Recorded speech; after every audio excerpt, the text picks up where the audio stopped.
Hey everybody, welcome to round 4 here at Top Tech Productions, GameSwap, Friday Night Modern, and Mason. And we got Andrew Tefft on Esper Goryos versus Phil Jones on Death and Taxes.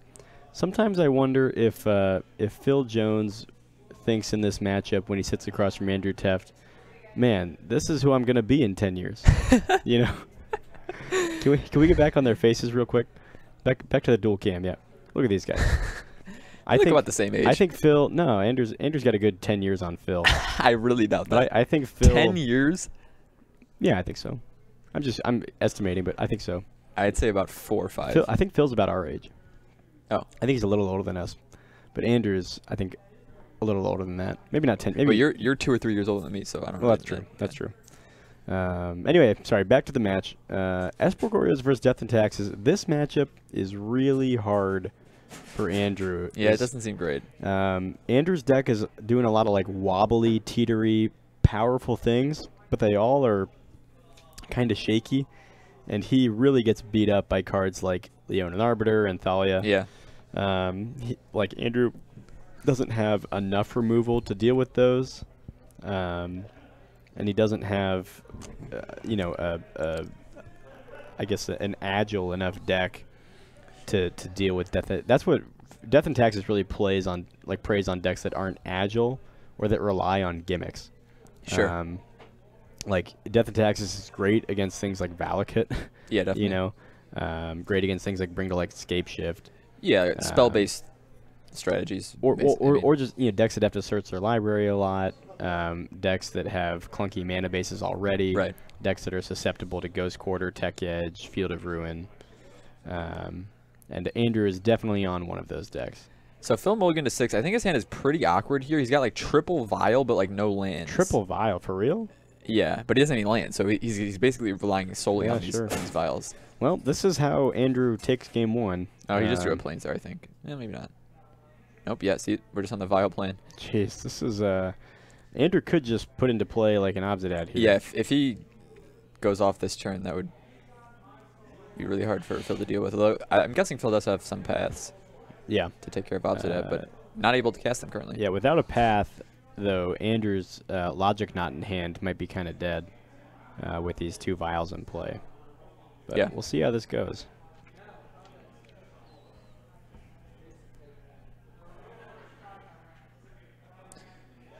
So he does currently, I think he currently has Obsidian in hand, but he doesn't have, Yeah, he has Goryos and Obsidian. Wow. So he's going to discard with Jace. Does he have Obsidian? I haven't seen the Obsidian. Yeah, maybe it was one or the other. I didn't register which it was, I suppose. So it finds I think he drew a Lingering Souls and then also found a Lingering Souls on top of his library there with Oh yeah, no, never mind. He's got no Obsidian. Yeah, okay, so just the Goryos. But he is going to flip Jace. Oh, no, he's not. Yeah, he has 5 cards. Oh, yeah, once he discard. Yeah. Yep. Right. Yeah, discard the Logic Knot seems like the best play, given that really the only card it can stop is Path here. He could also discard Souls, though, and flash that back already. That seems fine, yeah. It looks like that's what he's going to do. Take up Man, Jace. This one just really got away from Phil very quickly. Going to be tough to beat this. Right, and I'm not even sure, like, I'm not sure there's much he could have done against this if he had, like, many draws. Like, he doesn't really have a whole lot of ways to remove Jace from his Prodigy. Thalia would have helped. Yeah, Thalia and Arbiter both would have been fine here. We wouldn't have been able to fill up the graveyard because we wouldn't have been able to cast these Serum Visions. So the 3rd Vial, and Phil still hasn't found a 2nd land. I feel like Phil's games on camera are always very unfortunate. He always this is tough mulligans. Yeah, this just looks like horrible. Like the 1 land Ghost Quarter triple Aether Vial start is like about as bad as it gets.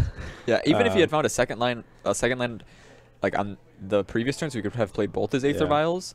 But well, I wonder what Phil's 7 looked like. Like, so we mentioned, if you missed it, this is Phil's mold of 6, and so I guess that's keepable. Like, you can't really go to 5 ever, but yeah, this is pretty grim. I mean, I wonder what the 7 looked like. So this, you might see a Jace Telepath Unbound Ultimate this game. How about that? What is that? Whenever you cast a spell, you mill somebody 5? Yeah. It's an unusual one. Well, Andrew can even do it to himself, right? Which is actually I think it's target player. Pretty good in the deck. I mean, still no land for Phil, though. He does have ample Ether Vial coverage at 3, 2, and 1. Not 4 yet, which could be relevant. Oh, I thought this doesn't ultimate until 9? I thought it ultimated at 8. This card is so busted. This thing must have been insane. I'm glad I wasn't playing Standard when this was in Standard. Do you remember it was like a $90 card? Yeah, it's randomly spiked like super high for one set release and then kind of settled down towards the end. Or that was in the reign of Jeskai Black and Mardu Blue and so forth. It was four color controlled decks built around this. Sultai Yellow. No. Sultai Yellow. Yep.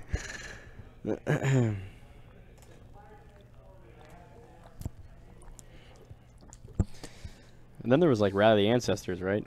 Yeah, that also. That shit was cancer. All right, so we're gonna flash something back with the -3 of J Telepath Unbound. I'm gonna go with the Serum Visions. So I think he does have to pay 1 for that. Oh, he did. He paid 2. Yeah, he just have to pay 2. Yeah, paid 2 course, for Serum, but yep.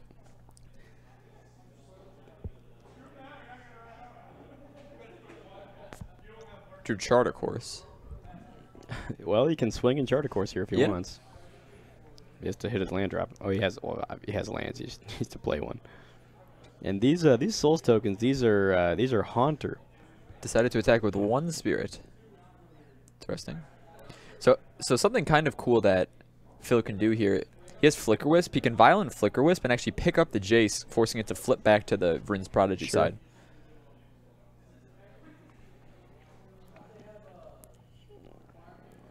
So we did chart a course and drew 2 cards. Had Raid, so didn't have to discard 1. So here's Arbiter and... So I think it's a Smuggler's Copter. No, you definitely can't Violent Smuggler's Copter. Yeah, you can. It's not a creature. Pretty sure you can Violent Smuggler's Copter. You cannot Violent Smuggler's Copter, but it's 3-mana Thalia is what that card on the bottom there is. It's a big glare in that region of our camera. Well, Phil finally found a second land. It's Horizon Canopy. Folks, can we really not Violent Smuggler's Copter? No. Why would you be able to Violent Smuggler's Copter? You can Violent Dryad Arbor. Yeah, but that has a creature type. It is the type creature. It's land creature. Smuggler's Copter is artifact vehicle. If you could Violent artifacts, you could, but...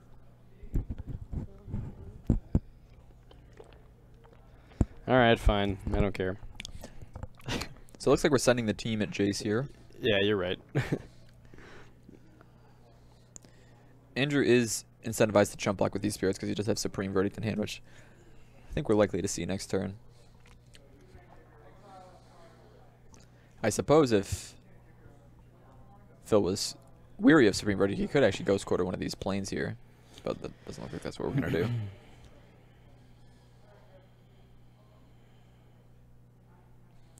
There's Liliana of the Veil.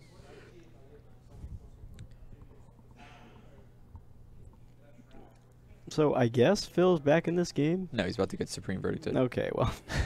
You're just paying no attention to what I say to you. Not really. So I actually don't even think, I don't actually think we can shock that one in. Right. Through Thalia? No, Yeah. you can't, yeah.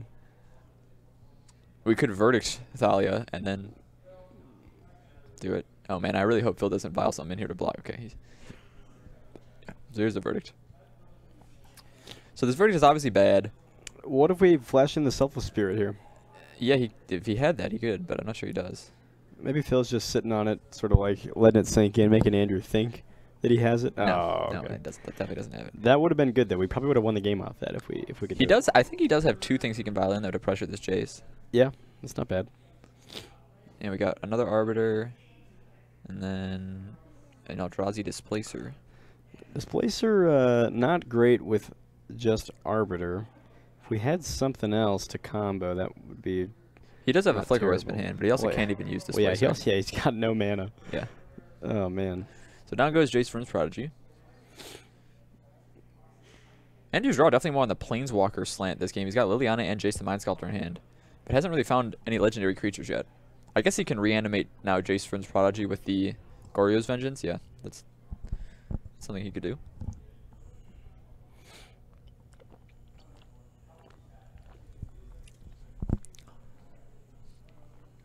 So you could get 2 Planeswalkers here. You can play either Jace or Liliana, and then reanimate the other Jace with Goryo's Vengeance. Sure.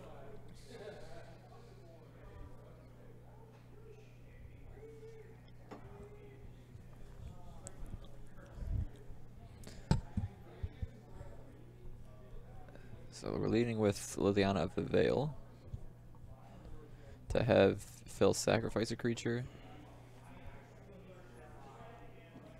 Down goes Eldrazi Displacer. And Andy's just going to pass, which is... Oh, he can instant speed. Goryo's Vengeance back to Jace, yeah. Right. That doesn't mean he kind of misses an activation, though. Wow. Huh. And now that Phil found his third mana, he actually can't do that. Wait, so what? So if Andrew activates the Jason's Prodigy, the Displacer can just blink it and then it won't transform. Yeah. But I guess, yeah, and that's kind of interesting. Yeah, because the ability will be in the stack, but it'll be Yeah. a new permanent. So we're going to try to do that anyway. See if Phil So responds. yeah, hopefully Phil knows what's up.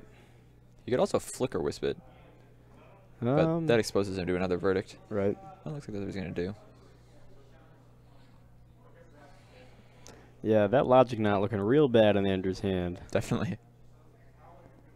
What did they discard earlier instead? Oh, we discarded Lingering Souls Yeah. instead of Logic Knot. Yeah, there goes a Logic Knot now. So Phil has kind of worked his way back into this game. Andy still has Jace the Mind Sculptor for him to work through, but on the current board, it's not going to be great. Nope, never mind. There's another verdict. Well, things were looking okay, but that's tough. So Phil can save one of his guys by blinking Flicker Wisp.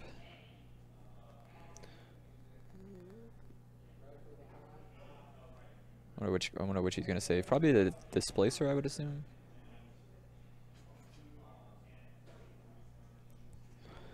Yeah, so for those of you following along, what he did there is he flicks the Flicker Wisp, and then the Flicker Wisp triggers on something, and that doesn't come back till end step, so he does actually get it back. The Jace should be back. No, the Jace is going to come back at this end step.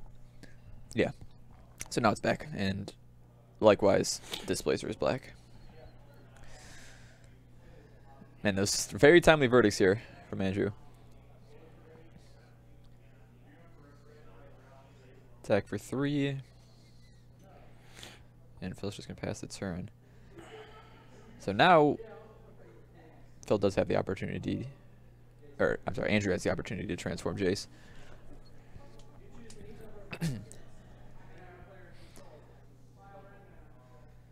Here is Jace's much more prolific iteration in the Mind Sculptor. Finds land, path. Path's good. Yeah, path's pretty good. It's a little risky here with these vials, but probably still worth it.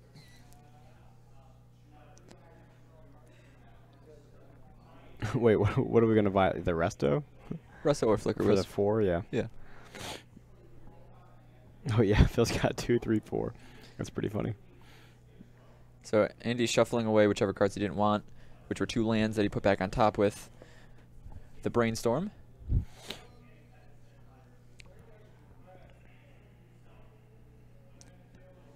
And we might see a rare instance of having 2 of the same Planeswalker in play simultaneously, or two of the same character Planeswalker. Right. Yeah, you'd think it would be most common to have with Liliana, but you don't really see it very often. Yeah, no. I don't think I've seen it yet on camera. I have seen Sorin though. Yeah. And I think I've also seen multiple Gideons. Have you seen Veraska? No, definitely not. Definitely have not seen Veraska. That one seems unlikely. Yeah. Have you seen Tibalt? There's only one Tibalt. Well, there's the Avacyn Restored Tibalt, and there's the same one that's foil from the dual deck. Yeah, I don't think that one counts. Well, they have vastly different art.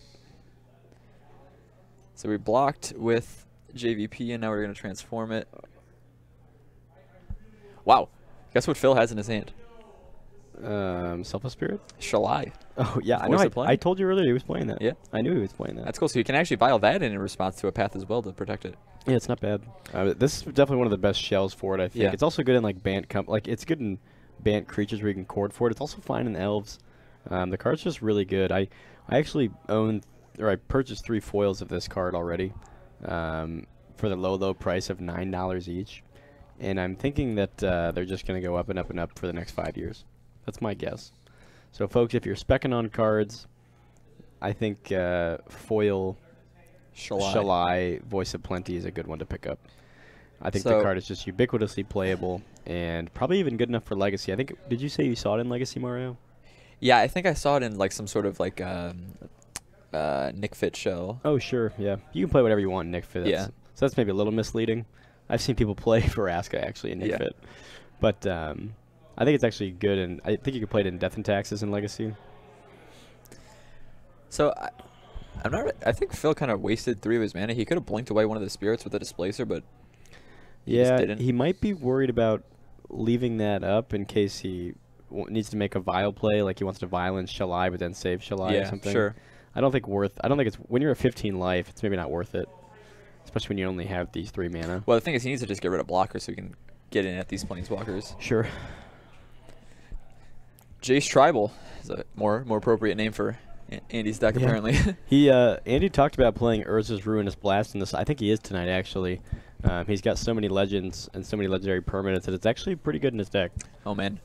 3rd Planeswalker comes to the field, and this one in. Okay, so Phil is going to make use of that mana. Yeah, we're going to get rid of his spirit, and now Liliana's going to force Phil to sacrifice his Displacer. He could actually Vile something else into sacrifice instead, but decides not to.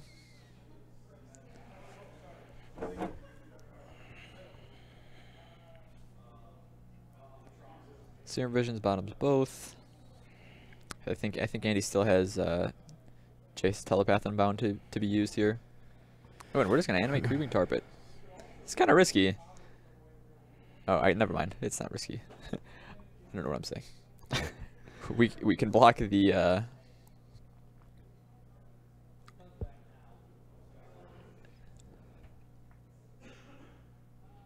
There's Displacer. And here's Shalai. So Shalai is gonna get pathed. Yeah, and that's the reason why you need to leave the 3 mana up. You know, getting greedy on the soul there took mana out of Phil's use, so he couldn't save. He couldn't do any shenanigans there. Which, you know, maybe Andrew wouldn't have pulled the trigger on Path if Phil still had mana up, but it definitely seems like there's no real reason to get rid of the spirit yet. I mean, the spirit's not causing you some massive problem. What's really causing you a problem is getting your Shalai Path unnecessarily. But it's tough to navigate because you don't know what your opponent has and what they might do. So So I suppose the Horizon Canopies actually have very minimal secondary usage now in Phil's deck with being able to activate Shalai. Yep. If you want to pay 2 life, you can give all your creatures Gavany Township. Well, we got rid of 1 Planeswalker. Still have our Jace duo to deal with, though. And I'm not sure Eldrazi Displacer.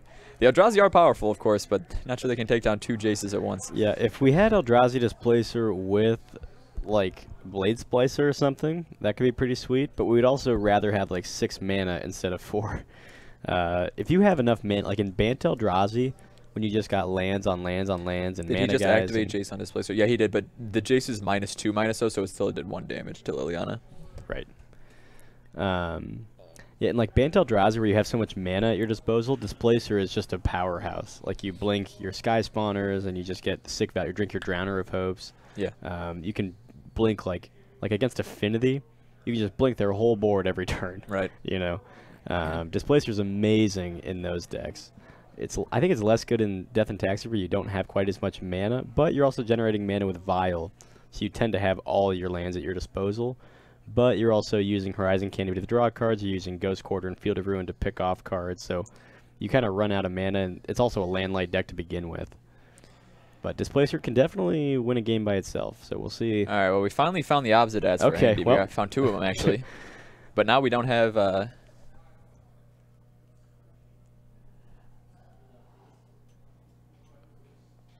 we don't have the... we don't have the Goryos. But we can also just hardcast these things. Yeah, that's true. Yeah, so Phil viled in both his creatures during combat to try and block a spirit, and that's why the Jace still was able to get it in the post-combat main phase.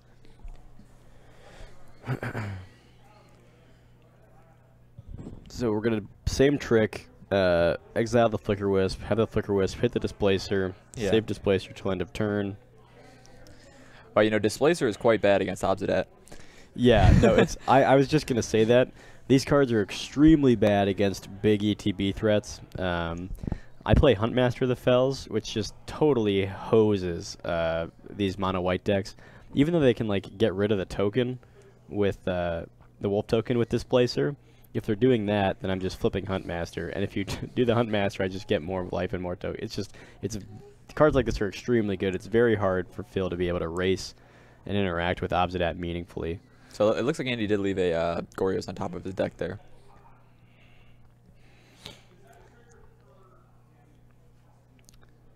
Can he cast Obsidat here? Does Obsidat cost double white? Yeah, it does. Oh, he can't then. So he took himself off double white? Yeah. Oh, did he have to do that? No, I don't think so. He didn't cast white spells. That's interesting. So it looks like we actually can kill Jace here. I think Andrew just... Maybe we were missing something, but it seems like I just missed. Well, I guess the Tarpit can block, but... No, I mean, what, Displacer can get rid of the Spirit and we can attack it Jace? No, we're just sending them both at Jace. I'm not sure. I think we just give up Jace. Well, Phil probably should have blinked the Spirit. Why would he not do this? Do it before blocks? Yeah.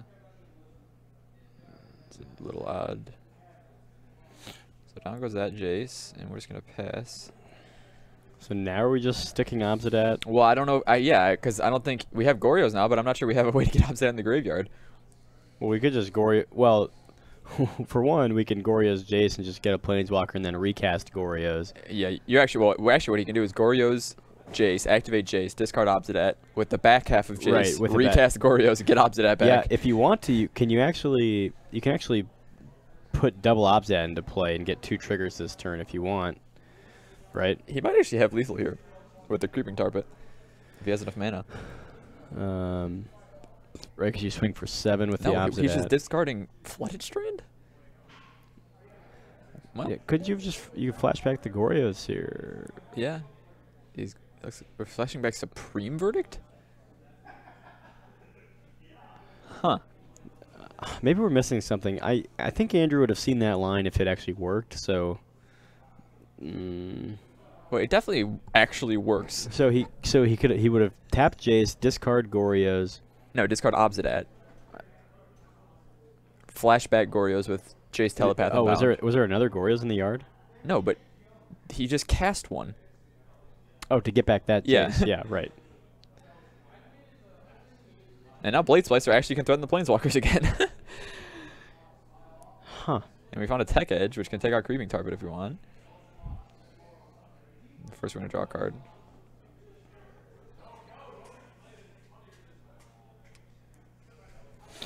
So, unfortunately, you can't kill Jace the Mind Sculptor.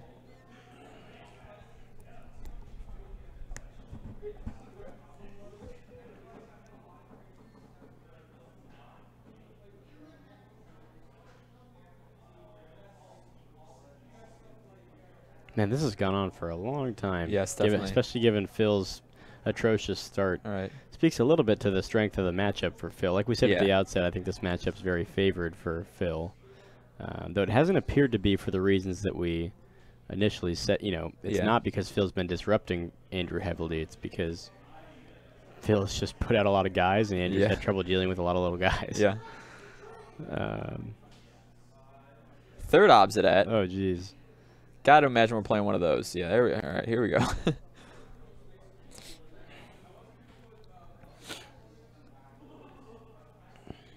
All right, and that's enough for Phil. Yeah, Phil understands that he can't really erase that or interact with it meaningfully. Biggins30 says Esper Goryo players are always so bad. Always. So I appreciate your comment. I want to let you know that Andrew Tefft is not a bad player. Not even close to a bad player. Andrew's a very, very good and thoughtful player. He's been playing Esper decks for a long time. I guess he just missed the line there, or he was trying to play around something. I mean, that line we mentioned wouldn't have actually worked because he could have just Viled in Blade Splicer and blocked. But it was potentially, he did have a line 2 lethal. It could be that Andrew just more highly valued the Supreme Verdict play to stay safe because he figured he had the game in the long run anyway. Yeah. And the Verdict play leaves you not vulnerable to, viling in some power. Because Andrew wasn't, 9 or 10 life there. Yeah. So I think there's probably something that I really highly doubt Andrew missed the line. I think he was just being conservative in his play to make, because I think he felt probably for a while there that he had the game locked up. He just needed to make sure he didn't get blown out by anything, no matter how corner case it would be. So strongly disagree. Although I appreciate your comments, strongly disagree. Also, how many Esper Goryo's players have you played against that have been bad? Like, is this a frequent occurrence? How many do you know? Like, over the droves of Esper Goryo players that you've played against, they've all been bad. This isn't a very popular deck, I don't think. It's not very popular. It's certainly not popular online, and it's not popular on paper. It's a little bit popular at this store, I think disproportionately so, which is to say that I know 2 people playing it. There's Andrew. 2 out of 35 or whatever is right. Decently high percentage. There's Andrew, and then all of them, yes. All of them. What's that guy's name? Hannah. There's a guy whose last name is Hannah here. I don't know. Plays Esper Warriors, but they actually Nick Hannah. That's who it is. Oh, okay. Popular with bad players. Popular? Wow. Really? Yeah. I have to assume this deck is actually not popular with bad players because it is somewhat intricate, and like it is very intricate. There's a lot of lines. You need to have a good understanding of the game, and even of like zones and like how to stack triggers and stuff. Yeah. There's a lot going on. Especially, I mean, Jace and Goryos and Obsidat by themselves make for a hell of a lot of rules under. Like it's a rules nightmare if you're not familiar with the deck. The way that Obsidat, the whole end step thing and choosing to exile, it's a mess. Andrew was playing a gifts package in this deck for a while, which made it even more ridiculous and higher skill cap. So I'm guessing Phil's bringing in like Rest in Peace or Relic or whatever. Yeah, hopefully he's got Rest in Peace. Phil might. Here's where you kind of get trapped. Does Phil want Sunlance just to kill Jace? That's it. I don't know. Or is that just real? So. Is that just real bad? Is Phil even playing Sunlance? Is anyone playing? Should anyone play Sunlance? Probably not. But it's the White Bolt. That's the thing about this. One of the strengths of this Esper Goryo's deck is the diversity of its threats. Yeah, Planeswalkers. Every time I play against Graveyard. it, I'm like, okay, well, I want to bring in this Celestial Purge, which is fine because it'll kill the Lilianas and exile the Obsidats. But then I'm like, oh, well, here's the Celestial Purge, and I'm dying to Jace the Mind Sculptor and Baby Jace. And I'm like, all right, well, this Celestial Purge is crap. Yeah. The deck has, and you're like, I don't want Lightning Bolt because he's playing Lingering Souls, but you have to be able to bolt the Jace. Yeah. But then you have your Lightning Bolts against the Lingering Souls draw. It's just one of the deck's greatest strengths in the mid-range matchups is its diversity of threats. It's a little bit like Grixis in that sense. Grixis decks, they go wide with Pyro, but then they go tall with Gurmag Angler. Yeah. So similar here, but even more so, I think, as you have the Planeswalker triple threat, the combo triple threat, the Graveyard combo threat. Phil having to take another mulligan here. Phil's luck on camera is abysmal. I feel like feel bad. Every time we see Phil play, he takes a mulligan, which sucks. Like it's not fun, especially when it happens on camera, because it just no one likes losing on camera. It just feels that much worse. Man, again, I don't think he has any lands. Oh, jeez. Yeah, there's no lands in there.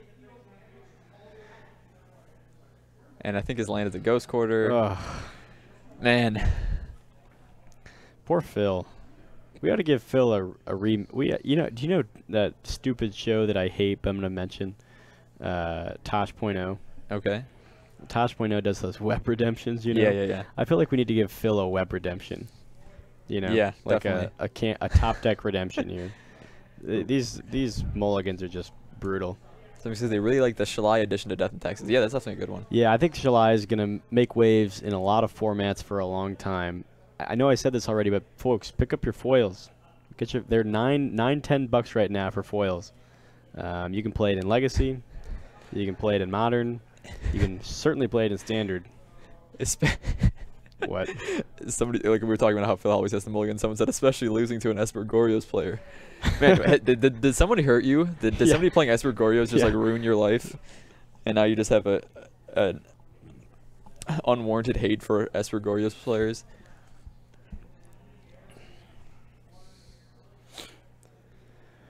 All right, we got a playable 5 according I'm to not Phil. actually sure we do. I think he said this 5 is pretty playable. Though the Ghost Quarter starts Ghost not usually Quarter, where you no want to be. planes, no vials. If only that were a wasteland. Do we think he? Oh, we got a planes. All right. Turn 2 Thalia? All right. Hey, that's a start. Yeah, that's something a Mold 5 does. I got turn 2 Blood Mooned by a Mold 5 Panza player last night. It felt really bad. Like, it feels bad to get turn 2 Blood Mooned generally, but when the person Blood Mooning you is on a Mold 5, it's just like, seriously? Yeah, on turn 2. Like, I kept a hand that was Raging Ravine, Horizon Canopy, Celestial Purge. I'm like, okay, I don't have a fetch land, but it's fine. Like, what are the odds he Blood Moons me on his Mold 5? And then it happened. I watched it happen in slow motion. So we got the 2-mana Serum, but nope, just Jace here. Okay. And a Displacer looks like off the top. Yep. And Jace is much further away from flipping than he was last game. I would have really loved if we had an Arbiter there and we just got him with the Ghost Quarter. Yeah, got him with the Ghost Quarter. Take out the Watery Grave. That'd set Andrew back a long ways. I've just seen so many people try and play the deck because it's so fun, but it's just not a good deck, and good players usually choose not to play it. I disagree with that. I mean, like, yeah, I guess if you consider good players the people who win Star City events and GPs, then perhaps. If you consider good players people that, you know, like real hardcore spikes, I mean, frankly, the people that you might be calling good players right now only play humans. They play humans exclusively. Yeah. Because humans is by far the most consistent, most powerful, most well-rounded deck in Modern right now by a huge margin. So no, I guess the ultra-competitive players do not play Esper Goryos. I see your point in that regard. But I don't know. I think Andrew happens. And the other player here at the store, Nick Hanna, that plays is also a very good player. Nick Hanna plays Maverick in Legacy, and he plays Esper in Modern. And I would say both Andrew and Nick are just pretty sophisticated players in my book. Deck builders and players. So he decided to path the Displacer there. I guess he's worried about that preventing a further removal. Also kind of interacts with this Jace well. I want to see us drop an Arbiter, path the Jace, and then Ghost Quarter your land, leave you with nothing. Well, unfortunately for Phil, I think he's going to get kind of destroyed by this Liliana. Oh no, actually, Andrew doesn't have a fourth. How has Phil not made another play? So is that Resto in hand with likely Flicker Wisp? We got a lot of text spam. I can't read that. No, so the guy who was talking about the Goryo's play says, "I play KCI. It's easily the best deck in Modern right now." And then someone responded, "LOL, sure." Yeah, KCI is very good. I will say that. The deck has a lot of potential. You also have to play 4 Nature's Claim in your sideboard because you cannot beat Stony Silence ever. And it's also fine in the burn matchup, I guess. But KCI just, I don't know. I wouldn't want to bring it to a 9-round tournament because I know I'm going to lose a lot. All right, well, things are actually looking up for Phil here. Andy missed his 4th land drop, so he couldn't play Liliana there. And then the Collective Brutality didn't kill Thalia, was blanked by Resto. Phil didn't have any spells in his hand, and Supreme Verdict here is gonna. Was that a Weathered Wayfarer? Yeah. Hell yeah, Phil. Oh, tell him. Not that it's gonna be good here because we have more lands than our opponent, but yeah. Unfortunately, Andrew cannot even vert it because of the Thalia. He also doesn't even have his 4th land yet. Well, so Phil showing again, like we said at the outset, the strength of this matchup. Yeah. Phil's on a crappy Mold of 5. And still, looks like he's going to win. Yeah, this looks to be pretty favorable right here. He can hit for 9 next turn. Right. In fact, if he hits his land drop, Jace is going to reduce one of the. If Phil hits a Horizon Canopy, and then Ghost Quarters himself and has a forest, I'm just kidding. He won't have a forest. Yeah, he definitely doesn't have a forest. But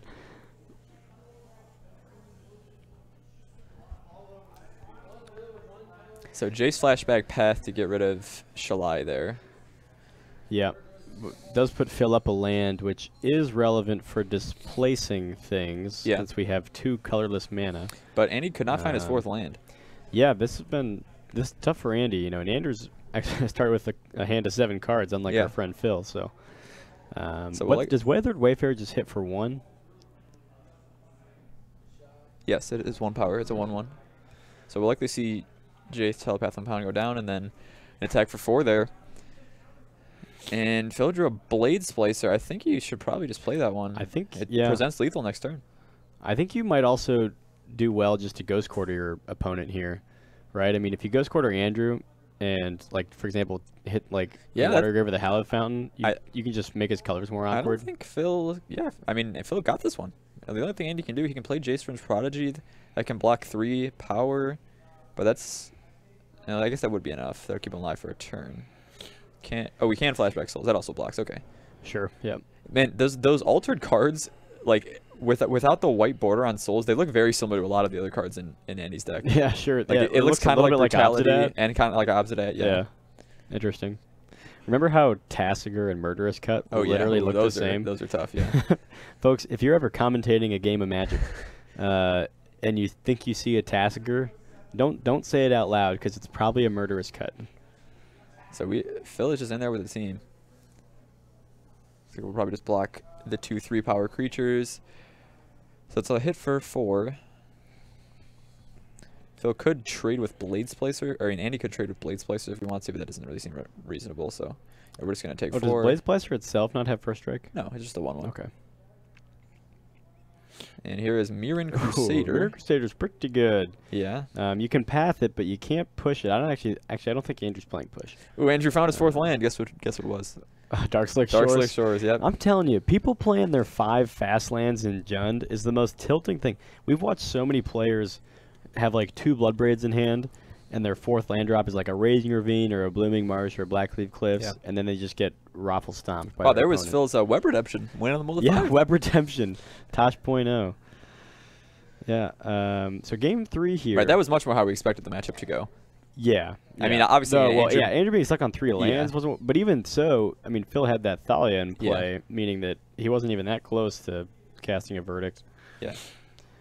So I'm interested to see how game 3 goes. Again, Andrew's going to be on the play, so that favors Andrew slightly, but I think overall Phil's still heavily favored to win this game. Phil may not have to mulligan to 5. Yeah, hopefully. Yeah, Phil's on a mull to 5 there, folks. Yeah. Big stuff from this deck. Yeah, I think this matchup's generally pretty bad for Andrew. We haven't seen Phil, like, Ghost Quarter cheese his opponent with Arbiter yet. Can Spellskite redirect K command? Yes, but you can't redirect 2 instances. You can't.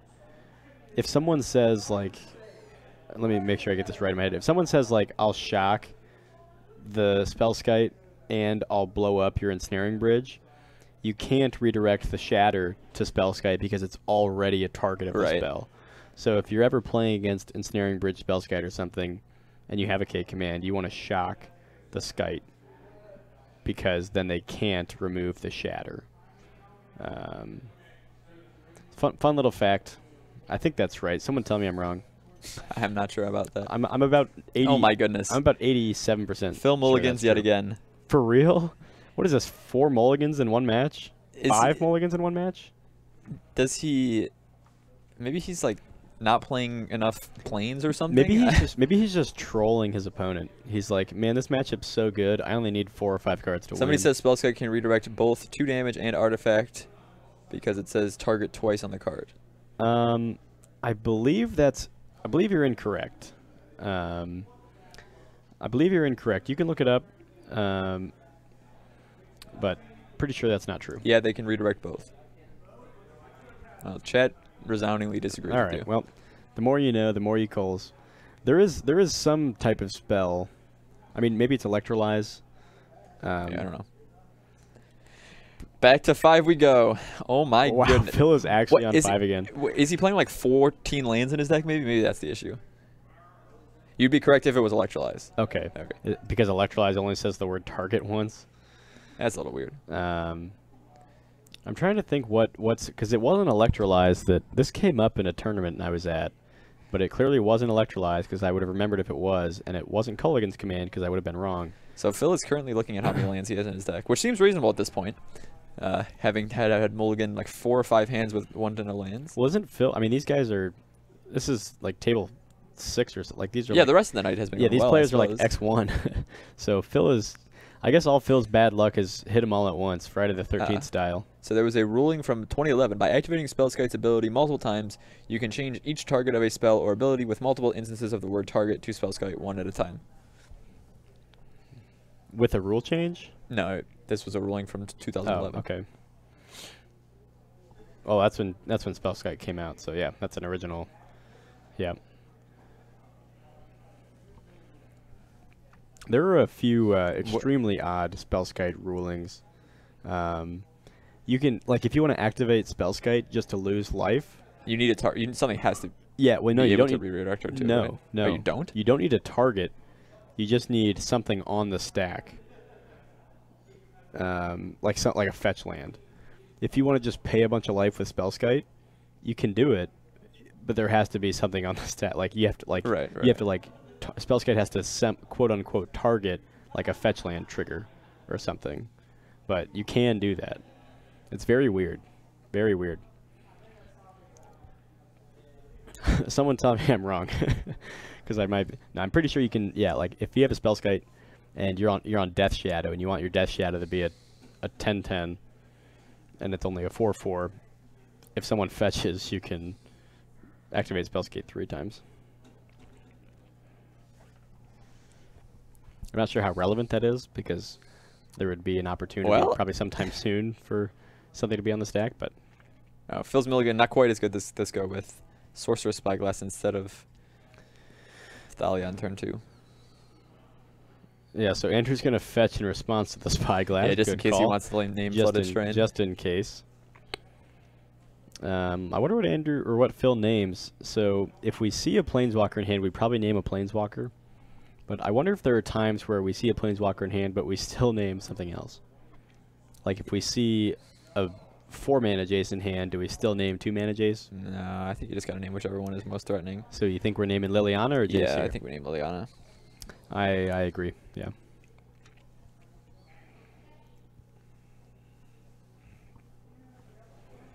Yep. So we do name Liliana. Are we getting confirmation in chat about the Spellskite thing? They're just talking about the ruling. Okay. How you can't obviously respond to it by redirecting the same spell multiple times. I'm guessing we're just going to see Lingering Souls here. One really cool thing that people used to do in Infect, which you still could do, is if you have double Spellskite and Wild Defiance, you just make like a lightning rod. Yeah. You bounce it back and forth and make 2 like giant 27, 30 Spellskites. It is one of the new Mutavaults Oh there. yeah, promo Mutavault. I got 3 of those.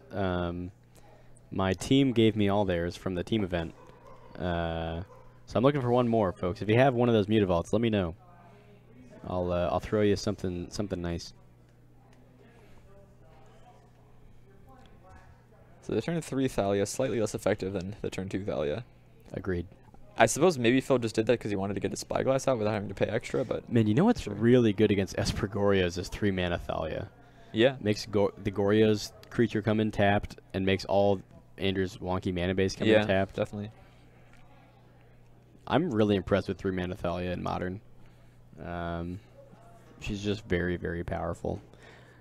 I was playing her against Saheeli the other day, a 4-color Saheeli. Oh yeah, Lotus they can't win Cobra through deck. that, yeah. No, they can't win through it. It makes all their, like, yeah, they have a, because that deck, like, tries to stall a bunch with, like, Voice Resurgence. Right. You know, like, but 3-mana Thalia just, like, destroys that deck's game plan. And also it attacks well through all their stuff because it's first strike. And the first strike, exactly. Like, I really like 3-mana Thalia in Modern. It feels not great against Kolaghan's command decks, but if you can be hindering their mana, it's actually still fine. Yeah. So here is Blade Splicer for Phil. I'm not sure if Andy has the fifth land to play Jace here. Wow, I saw that's interesting. Andy also brought in his Shalai. What target are we worried about? I think it's just a good. It's one of those things. It's a lot of people don't get this about sideboarding, but sometimes you just want to change shape of your deck. And in this case, you really, with that Shalai, I you guess probably it just blocks. Yeah, you probably just want a flying blocker. You want to not die to Flicker Wisp in the air. Do any of the Battle for Zendikar manlands see play? The white-black one. Yes, so Shambling Vents probably the most popular. Yeah, Shambling Vents is the best one by far. Some people play like a Hissing Quagmire occasionally, like a Hissing rock deck. Yeah, but very little play. Yeah. And then the rest of them. Lumbering Fall. Lumbering Falls seems an extremely small amount of play in like team or mid-range decks. But I have seen it. Fumarole, no. Fumarole, no, not at all. And what's the fifth one? Needlespire. Needlespire. Actually, I have seen Needlespire. Actually, Todd Stevens has registered a Needlespire in Red-White Prison. I'm glad you know that. Yeah. I was actually very surprised to see it, because I generally consider that card unplayable, but I have seen it. So it looks like Andy just cast Obsidat there. He's going on a much more aggressive slant this game. People in that Red-White Prison deck, like the Ajani Vengeant Nahiri deck, you know? Yeah. They also tend to play Temple of Triumph, the Scry land, which I think is weird, but... So Obsidat comes back from exile, drains for 2. It is very hard to erase an Obsidat. Yes, it's almost impossible. Most fair games of Magic people can't do it. We will likely see Jace the Mind Sculptor come down here as well. Yeah, Phil desperately needs a path. I wonder if wait, why didn't Phil could have activated Tech Edge in response to the Obsidat trigger. Yeah, he could have, and he knows about the Jace. And he knows about the Jace. Maybe he could have taken his opponent off. He probably has a resto, I guess. Yeah, is that worth? Well, yeah, you do get an extra golem. Yeah. That is one way he can win this race, is by making a bunch of golems. I don't know, against these Lingering Souls. Yeah. I mean, I guess the real question is how relevant is the Jace right now? And maybe it's not relevant. Is Crack the Earth in the red-white deck? I very much doubt it. That is a 1-mana arcane sorcery from Kamigawa. Yeah, that's the one where each player sacrifices a permanent. Yep. Yeah. Now, that card's pretty sweet. No, is he in the mono-red or the red-white prison? No. Yeah, red-white prison was more like, it looks kind of like this. It's like 4 Lightning Helix, 4 Chalice of the Void, 4 Blood Moon, 1 Ajani Vengeant, 3 Nahiri, 2 Journey to Nowhere because you don't want to play Path. Yeah. Oblivion Stone, Cast Out. Oh, so you can actually decide to not exile Obsidat? Yeah. Okay. Yep. So we do see Resto here, Blinking Blade Splicer. Get another Golem.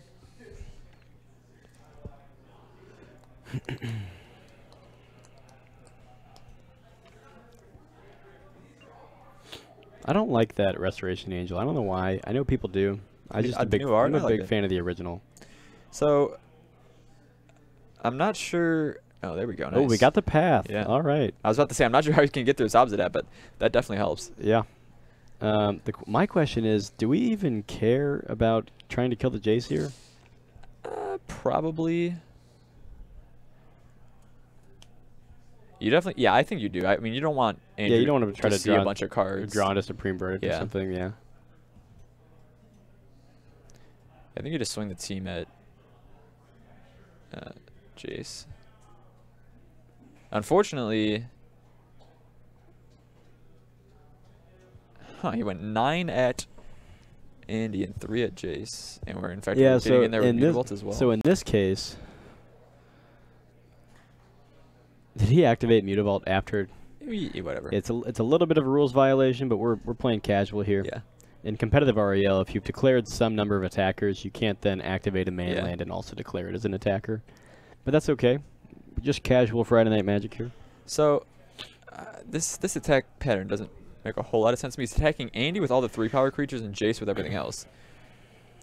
Yeah, I don't exactly get the logic. But I don't think it really... I think any number of... I think most of your attacks are fine here. I think it'd be hard to mess up.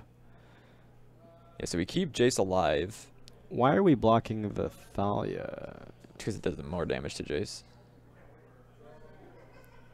So Mutavault goes down. Andy takes 9. But I think he's really just banking on finding a verdict off of this. Yeah, he has to. Yeah. Oh, Phil has a Temple Garden. Little splash for that chalet, you know? Not sure we needed to play the Weather Wayfarer there. I don't know. More guys on board is fine. Yeah, but you pretty much are only losing the verdict here, I feel like. Oh, 1, 2, didn't find it. He can put up some blockers, and he has another Obsidat. Yeah, Obsidat will put him to 9.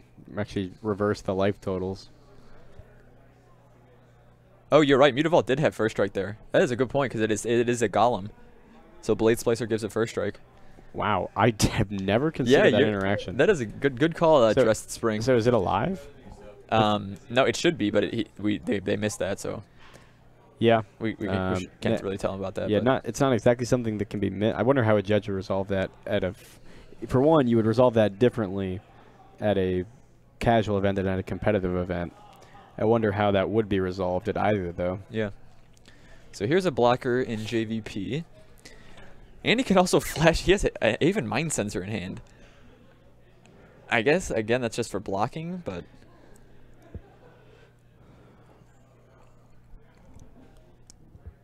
And then Obsidat comes down, goes up to 9. But I mean, I think if Phil finds a path here. Well, gosh, it seems like it seems like the Mutavault would have been relevant here. Oh, definitely would have. If Phil finds a path here, he just wins. But or any removal, Flicker Wisp will do it.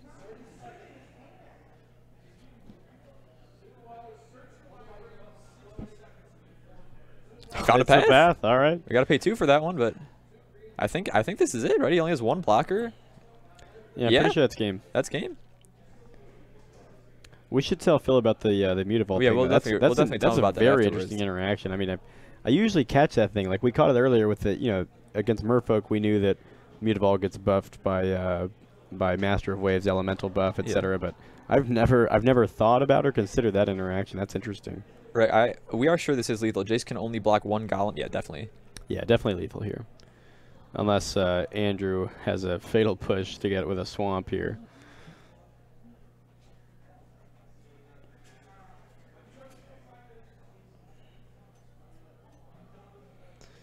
All right, folks. Well, you heard it here first. I'm not sure what you heard here first, but that was an interesting one. Yeah, as we said, this matchup is pretty heavily in Phil's favor. Phil with the heavy mulligans. Yeah, so many. Gets there. He Holy actually cow. mulliganed what, 4 times? That was a great game. I think no, actually, he mulliganed 5 times total. He mulliganed once in game 1 and twice in both the second. Is it twice in game 3 too? Yeah. It's that was crazy. So like we said, folks, very strong matchup for Death and Taxes. That's really the type of deck that Death and Taxes can punish, which is a semi-combo, mid-rangey, 3-color deck. Yeah. So that was actually in turns for that round. So we're just gonna wait here for about a minute while our stream runner picks out. Well, actually, I kind of want to take a break real quick, but okay, Mark can step away. I'll stay here and talk to the chat.